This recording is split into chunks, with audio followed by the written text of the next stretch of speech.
Capítulo 6, temporada 2, titulado El típico tío feliz o el feliz errante. Sin embargo, casi nadie es feliz en el episodio. Por ejemplo, Davey y su familia, Meadow, Richie, Tony y estos dos tipos.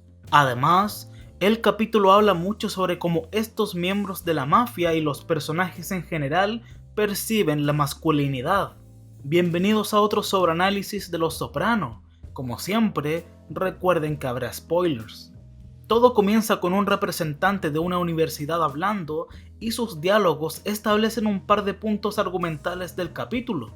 Meadow está haciendo todo lo posible para ingresar a una buena universidad, lo que también se convierte en un punto importante de la trama para ella y su madre a lo largo de la temporada. Los diálogos del representante también introducen la idea del azar. Eric Scatino intenta ordenar sus solicitudes y no deja nada al azar como recomienda el asesor, pero la adicción de su padre a los juegos de azar lo frena. Hablando de él, en su primera escena podemos suponer que Davey es dueño de una tienda de artículos deportivos, tienda que tendrá un papel importante más adelante, y el apellido de Davey es italiano. No obstante, es muy diferente a los demás personajes con apellido italiano del programa. Físicamente es delgado, rubio y de ojos claros. Profesionalmente es propietario de una tienda que asociamos con el fitness, la autodisciplina y el atletismo, características de las que los mafiosos a menudo carecen. Bien, Tony, Davey y Artie se conocen desde la secundaria, y Tony contrasta sus días de gloria machistas en la secundaria con sus vidas actualmente castradas. Quizás sea esta sensación de castración la que impulsa a Davey a apostar. Intenta participar en el juego ejecutivo, pero Tony no está dispuesto a dejarlo entrar. Pero igual va a jugar una partida de póker de nivel muy inferior con Artie, Vito, Richie, etc. Pero este juego no es lo suficientemente varonil. Los que juegan están castrados, por así decirlo. Por ejemplo, Artie se va antes de que se haga tarde, o si no se meterán problemas con Charmaine. Esta es otra razón para que Davey quiera entrar al juego ejecutivo, así que visita el lugar donde se lleva a cabo para convencer a Tony. Con esta ya sería la segunda vez que lo hace. La primera vez fue en la escuela y lo intenta diciéndole esto. You know how many jockstraps I sold last week? Not enough for this game, okay? Forget it. Aunque esta línea se puede interpretar de varias maneras, pero todas conducen al mismo lugar. La primera podría ser que Davey está muy aburrido de la regularidad de la vida. La segunda podría significar que su negocio se está desplomando. Y la tercera es que le está yendo bien y puede pagar para entrar al juego. De cualquier manera, Davey quiere participar en el juego, ya sea para aumentar la emoción en su vida o para aumentar sus ingresos. Independientemente de su motivo, jugar con los grandes reducirá su sensación de castración. Se gana la vida vendiendo suspensores, pero ahora mismo su propio sentido de virilidad está flotando en el aire. Y como dije al principio, en este capítulo se toca cómo ve la masculinidad de estos personajes, y esta conversación lo deja claro. Y en vista de eso, Davey no le hizo caso a Tony y va a verlo al juego. Tony se esfuerza por mantenerlo afuera, pero finalmente cede. Y un gran detalle es que cuando acepta se escucha un avión.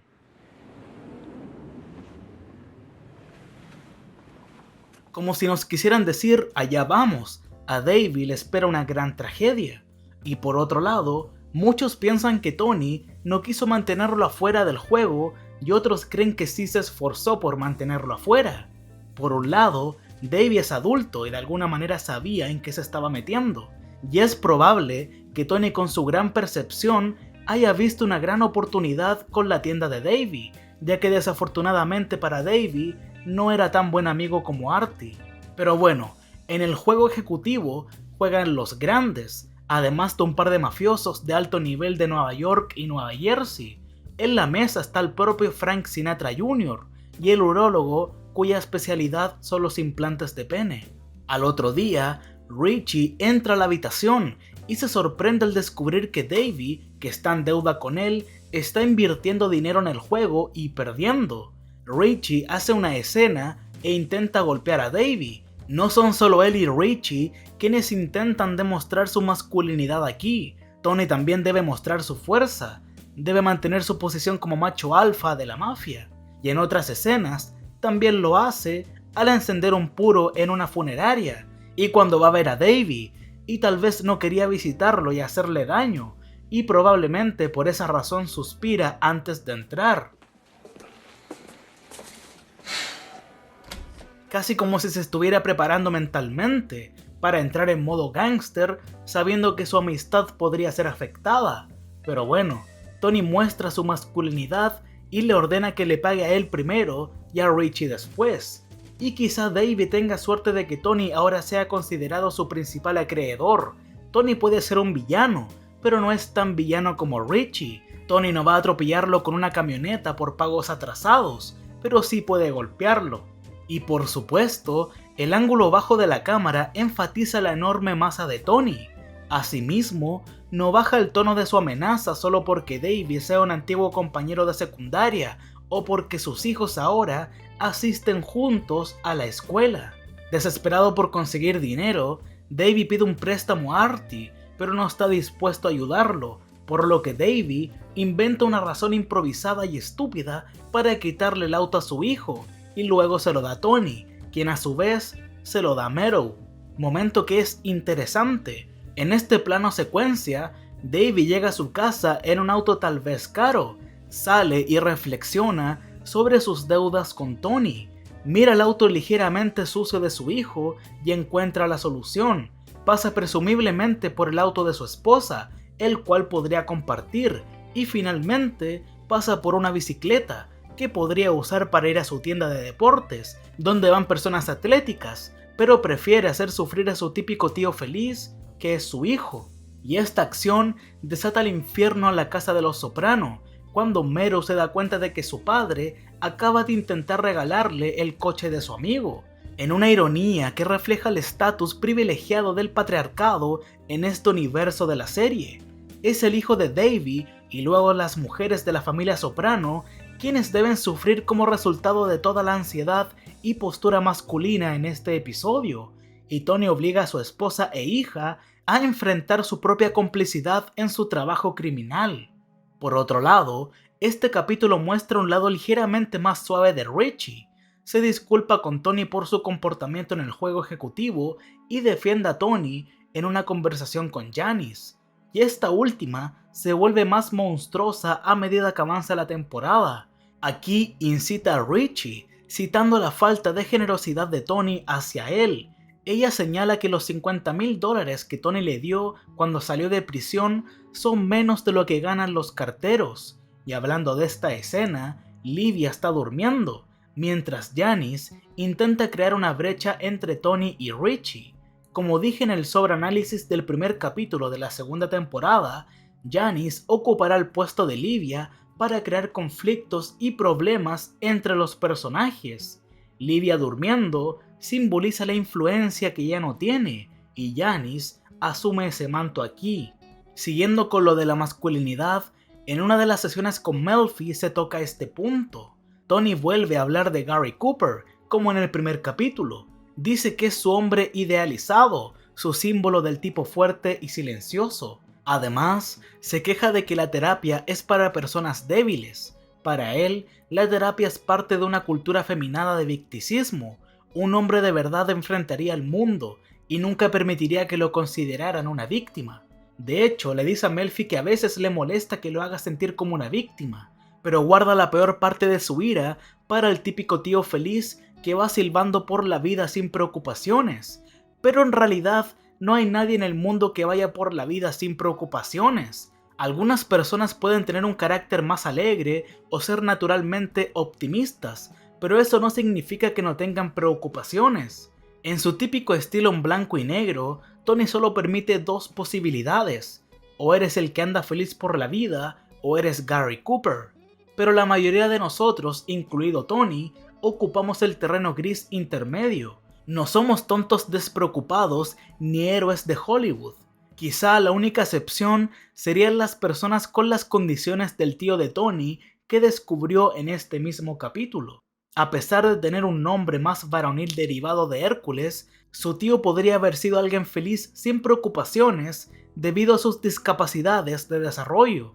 Por otra parte, antes de que empiece el juego, Paulie soborna a un policía para que no molesten mientras juegan, pero antes lo amenaza apuntándole con un arma en su entrepierna. Evidentemente, ambos se conocen. La amenaza de la castración física aparece incluso en las bromas entre policía y criminal, y como dije, lo sobornó. La mafia siempre encuentra una manera de inclinar la balanza a su favor, no juegan limpio. Los ingenuos como Davey intentan ganar en grande, pero como siguen las reglas, las probabilidades están en su contra. Cuando pierden, tiburones como Tony y Richie los victimizan salvajemente. Y Chris literalmente inclina la balanza cuando compra pescado. Les dice a Matt y Shan que el juego ejecutivo no se trata de centavos, justo después de ahorrar unos cuantos dólares en su compra. Creo que esta es una escena clave porque revela la mentalidad mafiosa. Todos los eventos, desde los juegos de carta de grandes apostadores hasta la compra de pescado, se pueden manipular en su beneficio. Esta debería ser una gran lección para los mafiosos prometedores Matt y Shan, pero los dos obtienen una conclusión muy diferente. Después de que Chris les dice cuáles serán sus deberes en el juego de cartas, los obliga a pagar el pescado, y ambos se sienten como si solo fueran mandaderos. Y en el juego de cartas, ambos quedan aún más castrados. Shan nunca parece imponerse, y Matt lo pasa peor. Tony no lo toma suficientemente en serio como para ni siquiera recordar su nombre, y en su lugar lo llama Mike. También le gasta una broma, pidiéndole que limpie los desechos de Silvio durante una racha de derrotas. Silvio, quien tiene una fama de mezquino cuando las cosas van en su contra, descarga una ráfaga de insultos contra él delante de todos. Matt y Shan fracasan continuamente en sus intentos de ser respetados como hombres, y sus frustraciones estallan en violencia dentro de 2 episodios. Luego del juego, Meadow le dice a Tony que recibió una llamada telefónica informándole que Tom, el padre del cuñado de Tony, murió. Ella desconoce la causa de la muerte, y la escena corta a otra donde Tony silba y le cuenta a Melfi de qué murió. Una ráfaga de viento lo empujó mientras se instalaba una antena parabólica. Absurdamente, el accidente ocurrió un día después de que Tom se jubilara.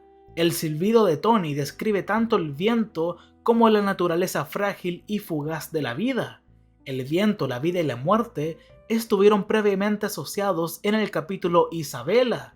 Escuchamos el viento y vimos árboles balanceándose en los minutos previos al atentado contra la vida de Tony, y es un recurso que se usa en temporadas posteriores. Y la respuesta de Melfi a la muerte de Tom es esta. Well, at least Tom Sr. isn't the happy wanderer anymore. He's joined the ranks of the unlucky. Ella reconoce que la suerte juega un papel muy importante en nuestras vidas. Este episodio, de hecho, analiza cómo creamos nuestra propia suerte, y en particular cómo la mafia crea su propia suerte a expensas de los demás.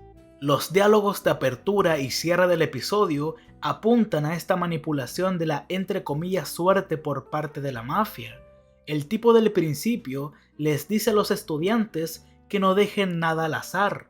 Eric Escatino intenta seguir este consejo, pero su fondo universitario, como veremos más adelante esta temporada, es devorado por la mafia, mientras su padre intenta saldar sus deudas del juego.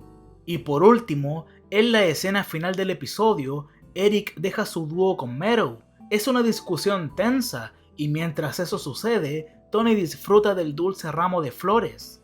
Luego, avisan que Meadow cantará sola, y Carmela, al enterarse de esto, dice que es un golpe de suerte, pero no tiene idea de qué pasó. Pero nosotros, los espectadores, estamos al tanto de la discusión detrás del escenario. Eric se retiró del dueto con Meadow después de sentirse víctima del comportamiento depredador de Tony. Para su solo, Meadow elige la canción principal de la película Titanic, porque ella seguirá adelante, beneficiándose de la criminalidad de su padre en los años venideros.